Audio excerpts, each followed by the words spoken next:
So I thought that I would give you each a little bit of time to introduce yourselves and tell everyone what you're doing. Yeah, okay, thank you. I'm a co-founder of Just Unity, and we are working with two things. The one thing is preventing extremism, and the other one is de-radicalization. And first I want to say a little bit about why this is so important to me, and that is because in 2009 I became a radical extremist here in Norway.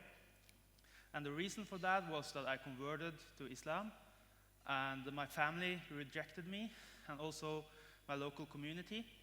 And of course, I talked about this. And the first one who gave me his hand, that was one of the radical Islamists here in Norway.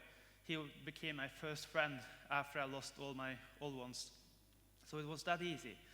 And for me, I was really adoptive to his ideas, because I felt a little bit angry, of course. And I became more and more radicalized and adapted the ideology. And then in the end, I left. And I left because within me I didn't support violence, for one, and I thought that all people are equally worth, two things that this group didn't agree on. And also because my family changed. They took me back. So I'm using my story in my work to target other radicalized youth before they are becoming extremists. And we have had this project now for 1 year. And in 1 year we have de-radicalized 26 people. And these youths have, most of them have had real intentions of going to Syria to fight with the Islamic State. And we have also lost a few. 4 people that we have worked with have left to Syria anyway, and all of those have lost their lives. And we have also been supporting 5 families that have had children going to Syria. All of them are dead as well. So we see that this is really about life and death. If we can stop these youths from going, I mean, it's slim or no chance at all for them coming back. So that is our job. And what we do is that we try to give them alternative paths. We try to give them some alternatives, because we see that a lot of these youths, they have struggled their entire lives. They have had struggles growing up with the parents, with the families. They have struggled with school, with drugs, and been involved with criminality. So, I mean, they have struggled their whole lives. They have never had a job, never finished school. So what we do is that we offer them a chance to finish school, to get a job. And if they're under 18, we can help them get another family that can support them and be there for them. And we try to support them in every way we can. And it's important that we don't take over their lives. We cooperate with them. We try to solve the problems together, because, as a lot of them say, every time they manage to solve one problem, they just find themselves 2 more. So it's all about giving them hope, because that's one thing, the only thing actually, that all of the youth we have been working with have in common.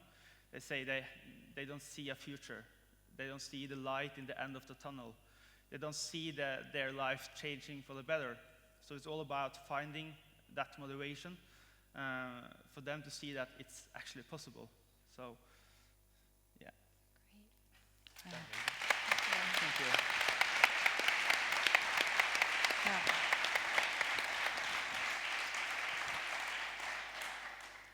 Is this like the most eclectic panel of the entire day?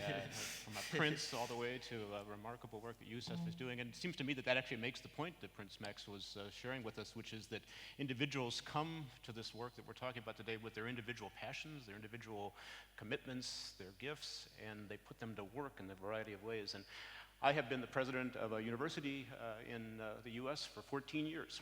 And just this past weekend, I saw 1,000 graduates come across the state. I shook every one of their hands. And I knew that there were 1,000 different sets of gifts and commitments and passions that we had had a chance to shape in our college and university before we sent them out into the world to do the kind of work that we're talking about here. And that to me is the passion that I have. I grew up son of a Lutheran pastor in the US, lived in lots of small towns, went to a city, did a PhD in social ethics, and then decided that colleges and universities were the place where, in fact, I could bring my individual gifts to bear on actually equipping thousands of young people to go out into the world and to live out their callings, live out their commitments and their passions. And that's the joy of my work. I'm on my 40th straight year on a college campus. I went to college, I never left. It's because every morning when I show up, I have this sense of hope in the faces that I see there and the work that I can imagine them doing. And so the power of this conversation for me today is to realize that there are still places like colleges and universities that play a very fundamental role in helping us to think about the possibility of the peace, the possibility of sustainable development. And I have to say that at least in the US, the current generation is coming to our colleges and universities full of that sense of possibility, full of that sense of promise. And our job as educational institutions is to try to shape that, to equip them, yes, to go off into particular careers, whether it's into business or social service or teaching or whatever might be their particular career path, but also to think about how in those settings they're going to have an additional set of skills. They're going to be equipped with other kinds of attitudes and wisdom that we can pass along to them, and experiences that will allow them to be effective arbiters of change in those settings. And that's the power of higher education. How many folks in this room have some kind of post-secondary educational experience as past high school? Well, okay, so we're probably talking 99% at least, okay? So think about that. Think about the privilege that carries with it, the privilege that we have had to have that kind of education. And we talk a lot at our college about the fact that carries with it the obligation then to give back, to find ways to make a difference, no matter where you end up. So two things that I would just point out quickly. One is that we do that, of course, with lots of young people, day in and day out. I have a very simple way of thinking about the kind of education we provide. We're a kind of small university with lots of different kinds of programs. But we say that we teach every student to think, act, and give a damn. Think, act, and give a damn. That sums up the liberal arts for me. We teach them to think about what's going on, we teach them to act, and we give them all kinds of experiences, but we teach them also to imagine the kind of moral passion it takes to do that work. So that's a big part of what we do as a college. We have a mission that says we educate students to be informed citizens, thoughtful stewards, critical thinkers, and responsible leaders. And we measure those outcomes in our graduates as they go out into the world. The other thing I would say, though, as an individual leader of an institution, I also think about the role of our institution in our neighborhood. So that's another place where I have an opportunity as an individual to provide leadership for the sake of a healthier neighborhood, a more just neighborhood. Our Augsburg College, where I am the president, is located in the most diverse zip code community between Chicago and Los Angeles. All of our neighbors around our college are Somali, Ethiopian, Vietnamese, Korean. It's become an immigrant neighborhood. And so we have a power every day to give our students that extended classroom engagement with the other in day-to-day life in our neighborhood that actually equips them for the social reality of the world into which they're going to graduate. And so we take quite seriously the fact that also means that our institution has to think about how we are present as a neighbor in that institution. We are modeling the kind of behavior as an institution that we would hope our students will be able to lead in their own organizations or institutions or businesses when they depart from us. And so it's a very powerful part of our work to be involved in what we call an anchor institution in that neighborhood, to find ways to create that healthier neighborhood around our institution. Great. And just because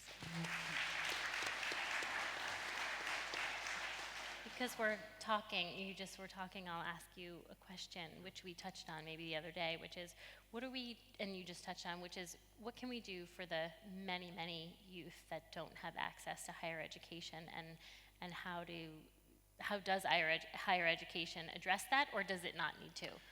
Well, I think it does. At least in the U.S., it is. I think there's a sea change happening in the U.S. where a much more diverse population in the U.S.